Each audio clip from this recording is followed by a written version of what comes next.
میں شکریہ ادا کرتا ہوں اس ادارے کے منتظمین کا، یہاں کے اساتذہ کا، کہ انہوں نے مجھے یاد کیا۔ میں رات آیا تھا دارالعلوم میں اور مقصد یہ تھا کہ حضرت مولانا عتیق صاحب سے مختصر ملاقات ہو، تو میں حضرت کے گھر گیا اور وہیں سے نکل گیا، لیکن کچھ لوگوں نے نکلتے ہوئے پکڑ لیا تھا۔ اور اس کے بعد چونکہ یہاں آنے کا مقصد ایک شادی میں شرکت ہے، تو وہاں پر حضرت مولانا مسعود صاحب اور دیگر حضرات سے ملاقات ہوئی اور مزید جکڑ لیے گئے۔ تو لیکن بہرحال آپ حضرات سے ملاقات مقصود تھی، مقدر تھی، تو یہ میری خوش نصیبی ہے کہ میں آج اس عظیم الشان ادارے میں موجود ہوں۔ میرا جو تعارف ہے وہ اس حوالے سے ہے کہ بھائی یہ رد الحاد کے میدان میں یہ شخص کچھ کام کر رہا ہے۔ سب سے پہلے میں آپ کو یہ بتانا چاہوں گا کہ الحاد ایک بیماری ضرور ہے، لیکن یہ ایسی بھی نہیں ہے کہ ہر ایک آدمی اسی کا علاج کرنے لگے۔ میں اس نظریے کو سخت ناپسند کرتا ہوں کہ اگر کوئی آدمی کسی کام میں لگا ہوا ہے تو وہ یہ سمجھے کہ اسی کا کام سب سے اہم ہے۔ یہ کام اہم ہے، لیکن جس طریقے سے دین کے دوسرے شعبے اہم ہیں اسی طریقے سے یہ بھی اہم ہے۔ یعنی یہ بھی اپنے اندر ایک چیز بھی اہمیت رکھتی ہے کہ ہمارے یہاں ہماری ملت میں ایسے فقہا تیار ہو کہ جو بہت سے مسائل میں دینی رہنمائی کریں۔ یہ چیز بھی اپنے اندر اہمیت رکھتی ہے کہ ہمارے درمیان محدثین ہوں، مفسرین ہوں، دعات ہوں، مبلغین ہوں، اور اسی طریقے سے جو اس وقت ماڈرن چیلنجز ہیں ان کا مقابلہ کرنے والے ہیں۔ یہ بات میں نے اس لیے کہی کہ گزشتہ چند دنوں میں یہ چیز میں محسوس کر رہا ہوں کہ ایک واقعہ جو بہت مشہور ہو گیا، تو اب ہر ایک طالب علم یہ سوچنے لگا کہ مجھے بھی یہی کام کرنا ہے۔ میں آپ حضرات کو صرف یہی کہوں گا، آپ سے تجربے میں کچھ زیادہ میرا تجربہ بڑھا ہوا ہے، اور اس کی وجہ یہ ہے کہ میں 20 سال سے تقریباً کام کر رہا ہوں، آپ میں سے اکثریت ابھی یہاں پڑھ رہی ہے۔ تو اپنے تجربے کی بنیاد پر میں یہی کہوں گا کہ جس چیز سے آپ کو دلچسپی ہو، وہ چاہے تفسیر کا میدان ہو، اصول تفسیر کا میدان ہو، حدیث ہو، اصول حدیث ہو، وہ فقہ و فتاویٰ ہو، اس چیز ہی میں آپ کو، اسی میدان میں آپ کو اختصاص کرنا چاہیے، کیونکہ ہمیں ہر میدان کے جو اختصاص رکھنے والے افراد ہیں ان کی ضرورت ہے۔ رہی بات الحاد کی، جی ہاں، دنیا میں الحاد پھیل رہا ہے، لیکن الحاد کی شکار سب سے بڑی قوم عیسائیت میں سب سے زیادہ الحاد ہے۔ امریکہ میں ایک زمانے میں ملحدین کی تعداد ایک پرسنٹیج کے مطابق 7-8% تھی، آج سے 20 سال پہلے، وہ بڑھ کر تقریباً 45% ہو گئی ہے۔ تو اس سے اندازہ لگائیں کہ ملحدین کتنی بڑی تعداد امریکی معاشرے میں۔ یہاں کا کوئی ایسا ڈیٹا نہیں، لیکن ایک رف ایسٹیمیٹ ہے کہ 7-8% ہوں، اور یہ 7-8% بھی تمام اقوام میں، صرف مسلمانوں میں نہیں، تمام اقوام میں ہے۔ اس میں مسلمان بھی ہیں، اس میں ہندو بھی ہیں، اس میں عیسائی بھی ہیں، اس میں سکھ بھی ہیں۔ لیکن اگر میں یہ کہہ دوں کہ 1% بھی ان 7% میں 1% بھی اگر ملحدین مسلمانوں سے تعلق رکھتے ہیں کہ جنہوں نے اسلام چھوڑا ہے، تو اب یہ ضروری ہے کہ ایسے علماء تیار ہوں، چند ایسے علماء سامنے آئیں کہ جو اس میدان کی مہارت رکھتے ہوں اور اس میدان میں جو مسائل آتے ہیں ان کا حل کرنا وہ جانتے ہیں۔ الحاد کی عمارت 2 چیزوں کے اوپر ٹکی ہوئی ہے۔ پہلی چیز ہے لبرلزم اور دوسری چیز ہے سائنٹزم۔ بس میں اصولی گفتگو کروں گا تاکہ آپ کو ایک راستہ مل جائے۔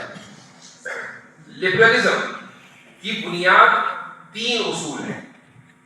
اس میں پہلا اصول ہے اصول مساوات، دوسرا اصول ہے اصول ضرر یا اصول مضرت، اور تیسرا اصول ہے پروگریسیوزم۔ یہ 3 اصول لبرلزم کی بنیاد ہے۔ اگر آپ کو کوئی شخص ایسا ملتا ہے کہ جو لبرلزم سے متاثر ہے، تو وہ یقیناً اس بات کا قائل ہوگا کہ مرد اور عورت کے درمیان مکمل مساوات ہے، بلکہ مرد اور عورت کے درمیان ہی نہیں، چونکہ اس کے نزدیک جینڈر صرف 2 نہیں ہے، بلکہ کہیں زیادہ ہے. یہ جو آج کل آپ LGBT اور ٹرانسجینڈر یہ الفاظ سنتے ہیں، مجھے اس پر یاد آیا کہ ایک مرتبہ میں افتا کی کلاس پڑھا رہا تھا. یہ غالباً بات ہوگی 2017-18 کی. تو جینڈر کا مسئلہ ڈسکس ہونے لگا تو میں نے طلبہ سے کہا کہ بھائی ذرا چیک کرو کہ جینڈر کی تعداد کہاں تک پہنچی ہے. تو اس وقت چیٹ GPT وغیرہ تو نہیں آیا تھا، لیکن ویکیپیڈیا تھا. تو گوگل کیا گیا، ویکیپیڈیا میں دیکھا گیا، ہم نے جینڈرز کاؤنٹ کیے تو اس وقت 109 یا 110 تھے. اب بظاہر تو مرد اور عورت دو جینڈر ہیں، اس میں سے 110 کیسے نکلے یہ تو وہی جانتے ہیں. لیکن اگر 2017 میں یا 18 میں 110 جینڈر تھے اور ہر مہینے کسی نہ کسی جینڈر کا اضافہ ہوتا ہے، چونکہ مینٹل لوگوں کی کمی تو ہے نہیں دنیا میں، تو اب آپ اندازہ لگا لیں کہ یہ تعداد کہاں تک پہنچ چکی ہوگی. تو جو حضرات مساوات کے قائل ہیں وہ ان تمام جینڈرز کے درمیان مساوات کے قائل ہیں. وہ یہ کہتے ہیں کہ جو حق مثلا L کا ہے وہی G کا ہے، وہی B کا ہے، وہی T کا ہے. اور یہ بہت لمبی لسٹ ہے، اسی لیے آگے لگا دیتے ہیں پلس، کیونکہ کہاں تک چلیں گے، اب 200 لیٹرز کو کہیں گے. تو یہ پہلی بنیاد ہے.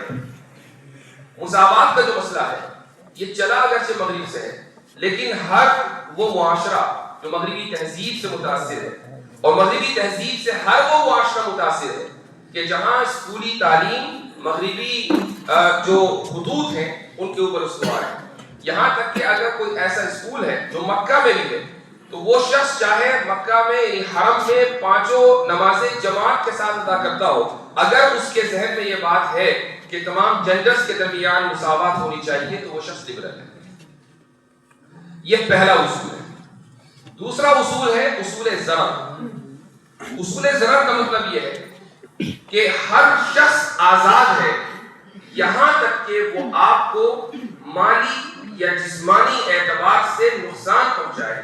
اگر وہ مالی اور جسمانی نقصان پہنچاتا ہے تو اب اس کی آزادی پر پابندی لگائی جا سکتی ہے. مثلا ایک شخص ہے کہ کسی نے اس شخص نے فراڈ کیا کسی دوسرے شخص کے خلاف، تو فراڈ کے چارجز میں اس کو جیل میں ڈال دیا جائے گا کیونکہ اس نے دوسرے کو مالی نقصان پہنچایا. ایک نے کسی دوسرے کو مار دیا، قتل کر دیا، یا کوئی ایسا جرم کر دیا کہ جس سے سامنے والے کی صحت متاثر ہوئی، تو یہ شخص چونکہ جسمانی نقصان پہنچانے والا ہے تو اس کو بھی جیل میں ڈالا جائے گا. تو اس کی جو آزادی ہے اس پر پابندی لگے گی اگر وہ مالی یا جسمانی نقصان پہنچاتا ہے. لیکن اگر نقصان مالی نہ ہو، جسمانی نہ ہو، تو ایسے شخص کی آزادی کے اوپر پابندی نہیں لگائی جائے گی. اس اصول کی بنیاد پر دنیا بھر میں قوانین بنتے ہیں. مثلا اسلام میں، اسلامی شریعت میں قانون ہے ارتداد کے مطابق کہ اگر اسلامی حکومت ہے اور وہاں کوئی شخص مرتد ہو جاتا ہے تو اس کی سزا ہے. یہ ایک فقہی مسئلہ ہے. اب آپ اگر سیکولر سوسائٹی میں جائیں تو یہ کہیں کہ یہ آزادی اظہار رائے ہے. اگر کوئی شخص اپنا مذہب تبدیل کرتا ہے تو اس نے آپ کو کون سا مالی نقصان پہنچایا، اس نے آپ کو کون سا جانی نقصان پہنچایا، یہ اس کی آزادی کا مسئلہ ہے. آپ اس کی آزادی کو لمٹ نہیں کر سکتے. آپ دیکھتے ہوں گے کہ مغربی ممالک میں ایسا بہت ہوا گزشتہ 20-25 سالوں میں کہ کبھی قرآن کریم کا نسخہ جلا کیا گیا، کبھی آپ صلی اللہ علیہ وسلم کی شان میں گستاخی کر دی گئی. مجھے یاد ہے کہ 2008 میں امریکہ کے سابق صدر براک اوباما نے قاہرہ یونیورسٹی میں ایک تاریخی تقریر کی اور اس میں صدر نے اپنے ملک کے قوانین کا دفاع کیا تھا، چونکہ اس زمانے میں مسلم امت میں یہ چیز بہت ہی اس کا احساس بڑھتا چلا جا رہا تھا کہ بھئی ان ممالک میں آپ صلی اللہ علیہ وسلم کی شان میں گستاخی کیوں ہوتی. تو اس نے یہ اصول بتایا کہ چونکہ وہ شخص اپنی رائے کا اظہار کر رہا ہے، کسی کو مالی اور جانی نقصان نہیں پہنچا رہا ہے، تو اس لیے اس کو یہ حق ہے کہ وہ اپنی رائے کا اظہار کرے. مغربی تہذیب اسی اصول ضرر کے اوپر قائم ہے. یہ دو اصول ہیں لبرلزم کے. تیسرا اصول یہ ایک تفصیل طلب ہے، اس لیے میں آگے بڑھتا ہوں. الحاد کی جو دوسری بنیاد ہے وہ ہے سائنٹزم. سائنٹزم اور سائنس میں بہت بڑا فرق ہے. سائنس کیا ہے؟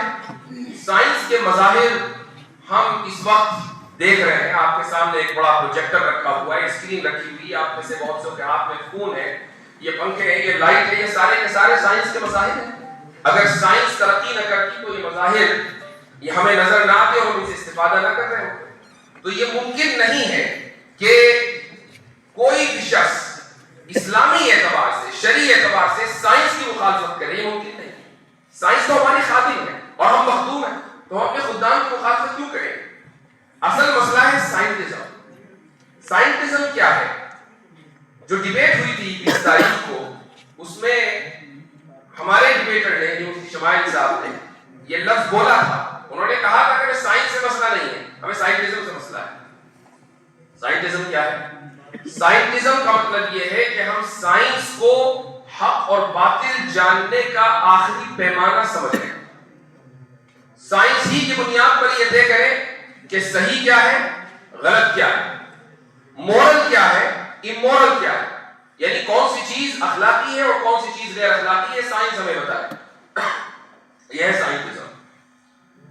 لیکن یہ عجیب و غریب بات ہے کہ اسکول اور کالجز میں پڑھے ہوئے نوجوان جو الحاد کے دلدل میں دھستے چلے جا رہے ہیں، انہیں سائنس اور سائنٹزم کے درمیان فرق نہیں پتا۔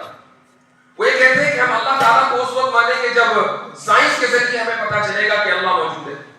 ہم خدا کے اوپر، جنت کے اوپر، جہنم پر، فرشتوں پر، ان سب چیزوں کے اوپر جو عالم غیب ہے اس پر ایمان اس وقت لائیں گے جب ہمیں یہ پتا چلے گا کہ سائنس نے اس کو کنفرم کر دیا ہے۔ اب سائنس کیسے کنفرم کرتی ہے؟ سائنس کا ایک میتھڈ ہے، اس میتھڈ کی بنیاد پر ہی آپ سائنٹیفک تھیوری پیش کرتے ہیں۔ وہ میتھڈ میں بتا دیتا ہوں۔ سب سے پہلے چیز آتی ہے آبزرویشن، یعنی مشاہدہ۔ آپ نے سنا ہوگا یا پڑھا ہوگا کہ آئزک نیوٹن ایک مرتبہ کسی درخت کے نیچے بیٹھا تھا تو اس کے سر پر کیا گرا؟ سیب۔ اب ظاہر ہے کہ سیب ایسا تو نہیں ہے کہ آئزک نیوٹن کے سر پر دنیا میں پہلی مرتبہ گرا تو اس سے پہلے سیب گرا نہیں کرتے تھے بلکہ اڑا کرتے تھے، ایسا تو نہیں تھا۔ لیکن اس نے اس ایک فینومینا کو دیکھا اور سوچا کہ یہ سیب گرا ہے، کیوں گرا ہے؟ سوچا اس سے پہلے بھی لوگوں نے تھا اور لکھ بھی دیا تھا۔ استعمار کا مسئلہ یہ ہے کہ وہ ہر چیز چراتا ہے اور اس کے بعد پیٹنٹ کر دیتا ہے۔ یہ جو لا آف گریوٹی ہے، ایسا نہیں ہے کہ لوگوں کو پہلے سے پتا نہیں تھا، قانون ثقل پہلے سے بھی لوگوں کو پتا تھا، مسلم سائنسداں اس پر بات کر چکے تھے، فلاسفرز اس پر بات کر چکے تھے، لیکن مغرب نے اپنے دور میں، جس وقت جو استعمار کا دور تھا، انہوں نے ہر چیز کو، ہر قانون کو پیٹنٹ کر دیا۔ اب لا آف گریوٹی بھائی نیوٹن نے، جتنے بھی قوانین ہیں نیوٹن نے، تو نیوٹن نے سب سے پہلے ایک چیز کا مشاہدہ کیا۔ مشاہدہ کرنے کے بعد اس نے ایک مفروضہ تیار کیا، اس کو بولتے ہیں ہائپوتھیسس۔ اس ہائپوتھیسس کے بعد اس نے ڈیٹا اکٹھا کیا۔ ڈیٹا کس طریقے سے اکٹھا کیا ہوگا؟ مثلا کبھی سیب گرایا، پھر پرنٹ گرایا، پھر کاغذ گرایا، پھر کوئی اور چیز گرائی، یعنی الگ الگ وزن کی چیزیں گرائی اور دیکھا کہ کتنی دیر میں اوپر سے نیچے آتی ہے۔ یہ ہے ڈیٹا کلیکشن۔ ڈیٹا کلیکشن کے بعد اس نے ڈیٹا کو اینالائز کیا۔ ڈیٹا اینالائز کرنے کے بعد اس نے نتیجہ نکالا، اس نتیجے کو ہم سائنٹیفک تھیوری بولتے ہیں۔ تو اب دیکھیں سائنس کس طریقے سے کام کرتی ہے۔ مشاہدہ ہے، اس کے بعد ہائپوتھیسس ہے، اس کے بعد ڈیٹا کلیکشن ہے، اس کے بعد ڈیٹا انالیسس ہے، ڈیٹا انالیسس کے بعد پھر آتا ہے سائنٹیفک تھیوری۔ تو اگر کوئی سائنٹیفک تھیوری ہے تو وہ اسی وقت تھیوری بنے گی جب اس پورے پروسیس سے وہ گزر کر جائے۔ اب ہوتا یہ ہے کہ اسکولوں اور کالجز میں سائنس کے نام پر بہت سے مفروضوں کو تھیوری کہہ کر پڑھایا جاتا ہے۔ مثال کے طور پر آپ نے سنا ہوگا ملٹی ورس تھیوری۔ یہ ملٹی ورس تھیوری کیا ہے؟ ملٹی ورس کا مطلب یہ ہے کہ یہ جو یونیورس ہے اس کے علاوہ اور بھی یونیورس ہے، یہ یونیورس اس یونیورس سے نکلا ہے، وہ اس یونیورس سے نکلا ہے، وہ اس یونیورس سے نکلا ہے، یعنی تسلسل۔ ٹھیک ہے، تسلسل یعنی انفینٹ ریگریس، یہ لفظ آپ نے بار بار سنا۔ اب آپ ملٹی ورس تھیوری والوں سے پوچھیں کہ بھئی یہ تھیوری کیسے بنی؟ چونکہ تھیوری بننے کے لیے آبزرویشن ضروری ہے۔ آپ نے تو اس یونیورس کا مشاہدہ نہیں کیا، چاہیے جائے کہ آپ اس یونیورس کا مشاہدہ کریں کہ جس سے یہ یونیورس نکل کر آیا ہے۔ پھر اس یونیورس کا مشاہدہ کرنے کے بعد آپ کے پاس ڈیٹا بھی ہونا چاہیے، ڈیٹا انالیسس بھی ہونا چاہیے۔ آپ کے پاس تو کچھ بھی نہیں ہے، اس بنیاد پر آپ نے ملٹی ورس کو تھیوری کیسے کہا؟ اور تھیوری کا لفظ ملٹی ورس کے ساتھ چلا کر اسکولوں کالجوں میں پھیلا دیا گیا اور ان کو یہ بتا دیا گیا کہ یہ یونیورس، یہ کائنات جس میں ہم رہتے ہیں، یہ قدیم ہے، یہ ازلی ہے، اس سے پہلے ایک اور یونیورس تھا، اس سے پہلے ایک اور یونیورس تھا، تاکہ خدا کی ضرورت ہی نہ رہے۔ اور وہ بچہ کہ جو سائنس کی کتاب قرآن یا بائبل سمجھ کر پڑھتا ہے، وہ یہ سمجھتا ہے کہ بھئی میرا ٹیچر جو بتا رہا ہے یہ کتاب میں جو لکھا ہوا ہے یہ حق پہ آخر ہے، یہاں خدا موجود نہیں ہے، یہ الحاد کی بنیاد۔ تو سائنس کے نام پر بہت سی مرتبہ فراڈ کیا جاتا ہے. سائنٹزم یعنی سائنس کو حق اور باطل کے جانچنے کا معیار بنا لینا، یہ سائنٹزم ہے. لیکن آپ کسی بھی سائنسداں سے، وہ چاہے آئنسٹائن ہی کیوں نہ ہو، وہ ناسا میں کام کیوں نہ کر رہا ہو، تو ہڑکاؤ کون ہے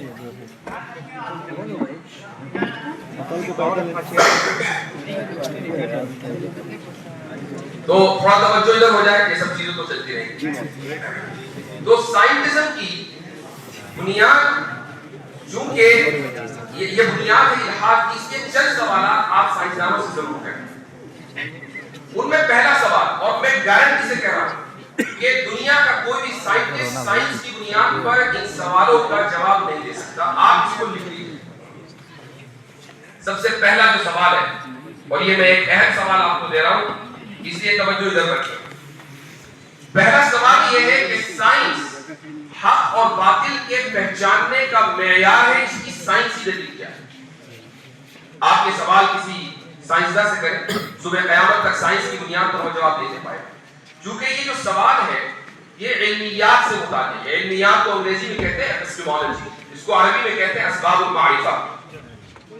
تو یہ سوال آپ کو ایپسٹیمولوجسٹ بتائے گا کہ سائنس کسی علم کا پیمانہ ہے یا نہیں ہے. اب اگر آپ سائنس سے یہ سوال کریں تو سائنس کے پاس اس کا جواب ہی نہیں ہے. یہ پہلا سوال ہے. آپ اگر اس کو لکھ لیں اور کسی بھی سائنٹسٹ سے یا کوئی بھی شخص جو سائنٹسٹک مائنڈ رکھتا ہو اس سے پوچھئے، صبح قیامت تک وہ اس کا جواب نہیں دے سکتا. یہ چیلنج ہے. دوسرا سوال یہ ہے کہ کاز کیا ہے؟ آپ نے کاز اینڈ ایفیکٹ بھی اس ڈیبیٹ کے اندر سنا ہو.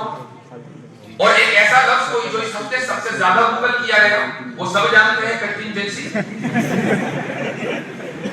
یعنی یہ لفظ چڑ بن گیا پورے ایڈوکیٹ صاحب. اور وہ لوگ کہ جو اس کا تلفظ بھی نہیں کر پا رہے تھے، ماشاءاللہ بڑے کانفیڈنس کے ساتھ لفظ بولتے ہیں کنٹینجنسی. کم سے کم ڈیبیٹ کا یہ فائدہ ہوا کہ ان کی ووکیبلری میں ایک لفظ کا اضافہ ہو گیا. یہ جو کنٹینجنسی ہے، اس کا مطلب یہ ہے کہ ایک معلول ہے یا ایفیکٹ ہے، اس کا ایک کاز ہے، اس کے پیچھے ایک سبب ہے، ایک مسبب ہے، اس کے پیچھے ایک سبب ہے، پھر وہ سبب ہے، اس کے پیچھے بھی ایک سبب ہے، پھر اس کے پیچھے بھی ایک سبب ہے. اس کو بولتے ہیں کاز اینڈ ایفیکٹ. کاز کی ڈیفینیشن کیا ہے؟ کاز کسے کہتے ہیں؟ آپ سائنسدانوں سے پوچھ لیجیے، صبح قیامت تک اس کا جواب نہیں دے پائیں گے، چونکہ سائنس کا یہ میدان نہیں. سائنس اس کا جواب نہیں دے سکتی.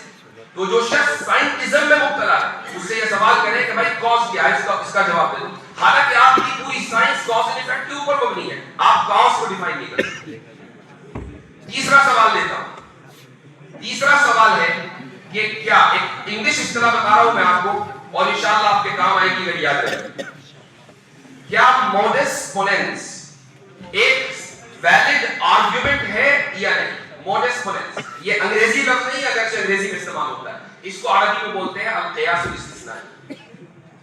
قیاس استثنائی قرآن میں بھی آیا، لو کان فیہما آلہۃ الا اللہ لفسدتا، کہ اگر آسمان و زمینوں میں ایک سے زائد معبود ہوتے، ایک سے زائد خدا ہوتے، تو یہ پورا نظام تباہ ہو چکا ہوتا، پورا نظام بیکار ہو چکا ہوتا. لیکن بیکار نہیں ہوا، تباہ نہیں ہوا، ثابت ہوا کہ ایک سے زائد خدا نہیں ہے. یہ استدلال قرآن کا ہے، اس کو قیاس استثنائی کہا جاتا ہے. اسی کو انگریزی میں موڈس پوننس کہتے ہیں. اب قیاس استثنائی حجت ہے یا نہیں ہے، سائنس سے پوچھے، سائنس کے پاس کوئی جواب نہیں ہے. لیکن اگر آپ سڑک پہ چلتے ہوئے کسی شخص سے بھی کہ جس نے زندگی میں کبھی سائنس نہ پڑھی ہو، فلسفہ نہ پڑھا ہو، علم کلام نہ پڑھا ہو، کوئی کتاب نہ پڑھی ہو، وہ مدرسے نہ گیا ہو، اسکول نہ گیا ہو، اس سے پوچھے کہ بھائی میں اگر اس طرح سے آرگومنٹ کروں کہ اگر بہت سارے خدا ہوتے اور ہر ایک اپنا نظام چلا رہا ہوتا تو کیا یہ نظام دنیا کا باقی رہتا؟ تو یہ کہتا ہے یہ استدلال ہر ایک کو سمجھ میں آتا ہے. قرآن کے استدلال کی خاصیت یہ ہے کہ ہر چلتے پھرتے شخص کو وہ سمجھ میں آئے گا، چاہے اس کا کوئی تعلیمی بیک گراؤنڈ ہو یا وہ بڑے سے بڑا سائنسدان ہو.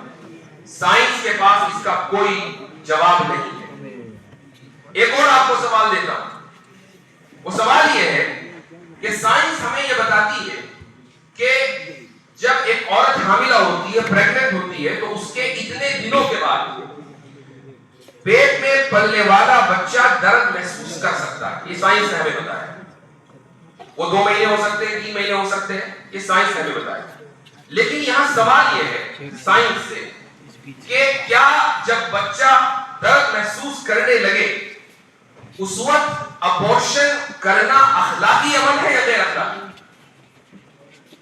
بچہ جس وقت درد محسوس کرنے لگے، سائنس نے ہمیں بتا دیا، اب یہ بتائیے کہ ابورشن کرنا اخلاقی عمل ہے یا غیر اخلاقی عمل ہے؟ سائنس انہیں قیامت تک اس کا جواب نہیں دے سکتی کیونکہ سائنس اخلاقیات کے لیے نہیں ہے، جبکہ اخلاقیات کا سوال ہر انسان کا سوال ہے۔ ہر انسان چاہتا ہے یہ جانے کہ کیا چیز مورل ہے اور کیا چیز امورل ہے، میں اپنے آپ کو اچھا کیسے بناؤں، ہر انسان جاننا چاہتا ہے۔ سائنس کے پاس اس کا کوئی جواب نہیں۔ تو جو لوگ سائنٹزم میں مبتلا ہیں ان سے آپ یہ چند سوال کر لیجیے، بغلے جھاڑنے لگے۔ تو سائنٹزم سے ہمیں کوئی لینا دینا نہیں۔ ہاں سائنس ہماری خادم ہے اور ہم مخدوم ہیں، تو ہم اپنے خدام کو کیسے ریجیکٹ کر سکتے ہیں؟ تو سائنس کا جو درجہ ہے اس کو وہ درجہ دیں اور سائنٹزم کا جو درجہ ہے اس کو وہ درجہ دیں۔ لہٰذا اگر کوئی شخص یہ کہے کہ میں خدا کو اس وقت مانوں گا کہ جب سائنسی طور پر مجھے دلیل مل جائے، یا عالم غیب کو اس وقت مانوں گا جب سائنسی طور پر مجھے دلیل مل جائے، میں روح کو اس وقت مانوں گا جب سائنس یہ ثابت کر دے کہ غیر مادی وجود بھی ہوتا ہے، تو اس وقت میں ان چیزوں کا تسلیم کروں گا، ایسا شخص سائنٹزم کی بیماری میں مبتلا ہے اور سائنٹزم خود ایک ان سائنٹیفک بہیویئر ہے۔ تو الحاد کی یہ دو بنیادیں ہیں، لبرلزم اور سائنٹزم۔ آپ حضرات اگر اس میدان میں کام کرنا چاہتے ہیں، اور جیسے میں نے شروع میں ایک بات کہی کہ ہر ایک کو کام کرنے کی ضرورت بھی نہیں، لیکن ہر ایک کو ایک کام کرنے کی ضرورت ہے، اور وہ یہ ہے کہ اسلام کی عقلی تفہیم و تشریح کیسے ہو۔ اس کی ضرورت صرف ملحدین کو یا مرتدین کو نہیں ہے، اس کی ضرورت مسلمان کو بھی۔ آپ کسی بھی معاشرے میں چلے جائیں، جب آپ اپنے علاقوں میں جائیں گے، مسجدوں میں آپ کا خطاب ہوگا، عوامی اجتماعات میں آپ کا خطاب ہوگا، تو لوگ آپ سے سوال کریں گے کہ بھئی یہ مسئلہ تو ٹھیک ہے لیکن کیوں؟ اس کی حکمت کیا ہے؟ اس کی علت کیا ہے؟ اس کے پیچھے وجہ کیا ہے؟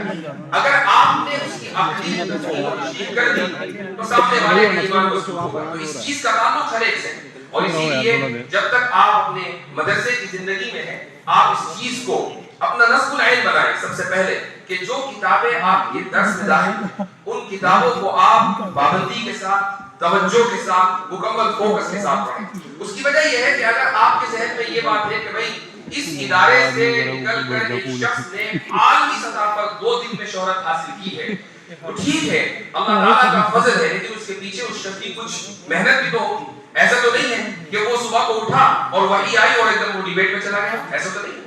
اس نے پڑھا ہے، محنت سے پڑھا ہے، تبھی وہ اس لائق ہوا ہے کہ وہاں گیا اور اس نے ایک ایسے شخص کو چیلنج کیا کہ جس کی محنت ہے 70 سال کی، جس کی شہرت ہے 70 سال کی، اور یہ اللہ تعالیٰ کا فضل تھا کہ 70 سال کی شہرت مغلوب ہو گئی، اور ایک ایسا شخص کہ جس کی کوئی شہرت نہیں تھی وہ غالب آیا اور 2 گھنٹے کے اندر پورا کھیل ہو گیا۔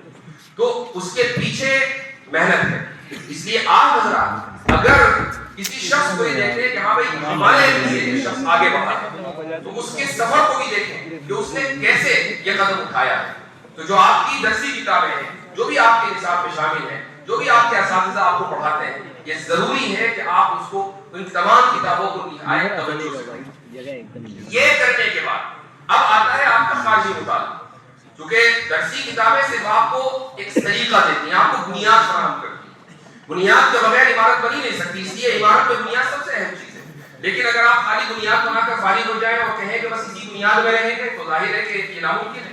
بنیاد کے اوپر عمارت بنانی ہے، اور عمارت کتنی مضبوط ہو، کتنی خوبصورت ہو، یہ آپ کے اوپر موقع ہے۔ جتنا آپ مطالعہ کریں گے، خارجی مطالعہ کریں گے، اتنے ہی آپ کی جو عمارت ہے علمی وہ مضبوط ہوگی، پائیدار ہوگی اور اٹریکٹیو ہوگی، یعنی لوگوں کو اپنی طرف بلائے گی، لوگ چاہیں گے کہ اس عمارت کا وزٹ کریں۔ یہ تبھی ہوگا نا کہ جب آپ کے پاس مطالعہ ہو، مطالعے کی قوت ہو، استدلال کی قوت ہو، اور آپ کے پاس ڈلیوری کی پاور ہو، یعنی آپ یہ جانتے ہو کہ میں اپنے علم کو ڈلیور کیسے کروں۔ اس کے لیے لسان قوم جاننا ضروری ہے۔ لسان قوم صرف انگریزی نہیں ہے، ہندی بھی ہے، سنسکرت بھی ہے، اور مقامی زبانیں۔ آپ کیرلا میں ہیں تو آپ کو کیرلا کی زبان آنی چاہیے، ملیالم آنی چاہیے، تمل آنی چاہیے، انگریزی تو ہے ہی۔ تو یہ جو تمام زبانیں ہیں اس میں ہم علماء تھوڑا سا پیچھے رہے ہیں تاریخی اعتبار سے۔ انگریزی کے اوپر تو توجہ ماشاءاللہ ایک عرصے سے ہے، لیکن جو مقامی زبانیں ہیں اس پر زیادہ توجہ نہیں ہے، اس پر بھی توجہ دینے کی ضرورت ہے۔ اب خارجی مطالعہ کیسے کریں؟ خارجی مطالعہ آپ مجھ سے پوچھیں، کیونکہ آپ مجھے سن رہے ہیں تو ظاہر ہے کہ آپ یہ چاہیں گے کہ بھائی میں نے یہ سفر کیسے کیا۔ ابھی رات ایک سوال آیا، ایک صاحب نے مجھ سے سوال کیا کہ آپ اس میدان میں کیسے آئے، کیوں آپ نے اس میدان کا انتخاب کیا؟ تو میں نے ان کو جواب دیا کہ میں امریکہ میں ایک دن درس دے رہا تھا عقیدے کا، اور کتاب تھی شرح عقائد. یہ کتاب کا نام اس لیے بار بار لیتا ہوں، اب یہ کتاب غالباً ایسا ہوگا کہ میرا نام اور کتاب کا نام لازم ملزوم ہو جائے گا، اس لیے سے ڈر لگتا ہے. تو یہ میں کتاب پہلی مرتبہ پڑھا رہا تھا. تو کچھ طلبہ نے جو ہائی اسکول اور انٹر کر چکے تھے، امریکہ کی بات ہے، انہوں نے مجھ سے کچھ سوالات کیے. یہ سوالات کتاب میں موجود ہوں گے لیکن میں سمجھ نہیں پایا، اور مجھے بڑی یعنی ذہنی ٹینشن ہوئی کہ بھائی بچے سوال کر رہے ہیں اور میرے پاس جواب نہیں ہے اور کتاب میں بھی نہیں ہے جو مجھے نظر نہیں آ رہا ہے. تو کیا واقعی یہ آؤٹ ڈیٹڈ ہے؟ کیا ان کتابوں کو نہیں پڑھانا چاہیے؟ میں نے کتاب اسی دن بند کر دی. میں نے کہا پہلے مطالعہ کریں گے اس کے بعد پڑھائیں گے. میں گھر گیا، گھر میں لائبریری تھی، وہاں حضرت نانوتوی رحمہ اللہ کی کتاب اتفاق سے مجھے حاصل ہو گئی. یہ کتاب تھی انتصار الاسلام. چھوٹا سا کتاب ہے، اس میں 9 سوالوں کے حضرت نانوتوی رحمہ اللہ نے جوابات دیے ہیں. یہ سوالات پنڈت دیانت سرسوتی کی طرف سے کیے گئے تھے. 10 سوالات کیے گئے تھے. ایک سوال کا جواب حضرت نے پوری کتاب لکھ کر دیا جس کا نام ہے قبلہ نما، اور 9 سوالوں کا جواب اس کتاب میں ہے انتصار الاسلام. تو وہ کتاب ملی اور اس میں 2-3 سوال وہ تھے جو طلبہ نے پوچھے تھے. تو مجھے خوشگوار حیرت ہوئی اور میں نے پوری کتاب پڑھی، مختصر سی تھی. اور اگلے دن میں وہ کتاب درسگاہ میں لے گیا اور میں نے کہا کہ چلو پہلے اس کتاب کو پڑھیں. تو پہلے وہ کتاب طلبہ کو پڑھائی اور اس کے بعد پھر نصاب مکمل کرایا. لیکن وہاں سے میرے مطالعے کا سفر شروع ہوا اور اس میں سب سے پہلے انتصار الاسلام آئی، اس کے بعد حجت الاسلام جو حضرت نانوتوی کی ہے. پھر یہ 2 کتابیں پڑھی تو ہمت ہوئی کہ حضرت نانوتوی کی دوسری کتابیں بھی پڑھی جائے، کیونکہ حضرت کے یہاں اردو میں بھی تھوڑا تاکید ہے، اس زمانے کی وہ زبان ہے تو اس لیے اس کو سمجھنا آسان نہیں ہے. یہ وجہ ہے کہ بہت سی کتابوں کی کچھ علماء نے تصحیح بھی کی ہے. تو تیسری کتاب جس کو قبلہ نما کہا جاتا ہے، اس کے بھی 2 حصے. ایک حصہ ہے عوام کے لیے. اب عوام میں ہم شامل ہیں، اس زمانے کے عوام تھے، ابھی ہم عوام ہیں. اور جو دوسرا حصہ ہے جو مفصل ہے وہ ہے علماء کے لیے. تو عوامی جو حصہ تھا وہی میرے لیے بہت مشکل تھا، بڑی مشکل سے سمجھ میں آیا. وہ تقریباً 100 صفحے ہے. اس کے بعد کا جو حصہ ہے وہ میرے سر کے اوپر سے گزر گیا. میں نے کتاب بند کر دی کہ اس کو پڑھنے کی ضرورت بھی نہیں ہے. یہ 3 کتابیں یہاں سے سفر کا آغاز ہوا. اور اس کے بعد حجت اللہ البالغہ جو غالباً آپ کے یہاں نصاب میں بھی داخل ہے. اسی طریقے سے ابقات کے کچھ حصے، حضرت تھانوی رحمہ اللہ کی کچھ کتابیں جن میں سر فہرست الانتباہات المفیدہ، اسی طریقے سے اشرف الجواب. یہ وہ کتابیں ہیں کہ جو بنیاد بنی میرے اس سفر کی. لیکن جب ہمیں سوالات آنے شروع ہوئے، کچھ سوالات تھے لبرلزم سے متعلق، کچھ سوالات تھے سائنٹزم سے متعلق، کچھ سوالات تھے فیمنزم سے متعلق، کچھ سوالات تھے ڈارونزم سے متعلق. مجھے مطالعہ کرنا پڑا ان علوم کا. اور میں نے یہ بھی آپ کو بتا دوں کہ میں زندگی میں ایک دن اسکول نہیں گیا. ایک دن میری تعلیم شروع سے لے کر آخر تک مدرسے میں ہے، اور اس کے بعد پھر میں یونیورسٹی گیا، پی ایچ ڈی میں نے وہاں کی، وہ بھی اسلامک اسٹڈیز میں ہے. تو میں نے اسکول میں کبھی سائنس نہیں پڑھی ہے، کبھی بایولوجی نہیں پڑھی ہے، کیمسٹری نہیں پڑھی ہے، میں نے فزکس نہیں پڑھی ہے، اسکول میں کچھ نہیں پڑھا. لیکن میں یہ نہیں کہہ سکتا ہوں کہ ان میں سے کسی بھی سائنس کو میں کچھ نہیں، بالکل نہیں جانتا ہوں. تھوڑا بہت اتنا جانتا ہوں کہ کام چلا لیتا ہوں. یہ کیسے ہوا؟ یہ اس طرح ہوا کہ جب سوالات آنے لگے تو ایک انسان کی فطرت ہوتی ہے کہ بھئی جاننا چاہیے کیا ہے. تو ریسرچ پیپرز، ان موضوعات میں جو ریسرچ پیپرز لکھے ہوئے ہیں ان کو پڑھنا شروع کیا. سمجھ میں نہیں آیا تو پھر میں نے ایک ویب سائٹ کھولی، اس کا نام ہے خان اکیڈمی. ٹھیک ہے، اب آپ دیکھیں خان اکیڈمی بچوں کے لیے کہ ان کے ٹیوشن کے لیے. تو ایک اسکول میں کلاس میں ٹیچر نے کو سمجھایا نہیں سمجھایا، خان اکیڈمی میں جاؤ ویڈیو دیکھو اور آپ کو وہ سمجھ میں آ جائے گا. اس کی کچھ ویڈیوز میں نے فزکس کی دیکھی، کچھ ویڈیوز کیمسٹری کی دیکھی، اور اس طرح کانسیپٹ سمجھ میں آنے لگے. یوں جا کر کاسمولوجی کا اور اسی طریقے سے ڈارونزم کا مطالعہ ہوا. اور پھر جب یہ مطالعہ ہو گیا تو پھر کورس پڑھایا. چونکہ میرا ایک طریقہ یہ ہے کہ اگر مجھے کتاب پڑھنی ہوتی ہے تو میں پڑھا دیتا ہوں. چونکہ کتاب کو پڑھنے کا سب سے بہتر طریقہ یہ ہے کہ اس کو پڑھا دیا جائے اور وہ پھر ذہن میں بھی رہتی ہے. تو جب ڈارونزم کو میں نے پڑھنا شروع کیا اور ایک بہت بھی حصہ پڑھ لیا تو ذہن میں آیا کہ اس کو پڑھا دیا جائے. تو اپنے طلباء کو پڑھایا، پھر ایک کورس مرتب کیا. اسی کورس کو مفتی شمائل نے پڑھا. 2 سال کا وہ کورس تھا تحفظ الملاحدہ کے نام سے، تحفظ الفلاسفہ کے وزن پر. یہ کورس 2-2.5 سال چلا، الحمدللہ مرتب ہو چکا ہے. 9 اپریل کو 6 جلدوں میں اس موضوع کے اوپر کتاب آ جائے گی. 6 جلدوں میں ہے انشاءاللہ، آپ تک پہنچ جائے گی رد الحاد کے اوپر. یہ ایک انشاءاللہ ایک کامیاب کوشش ہوگی باذن اللہ تعالی.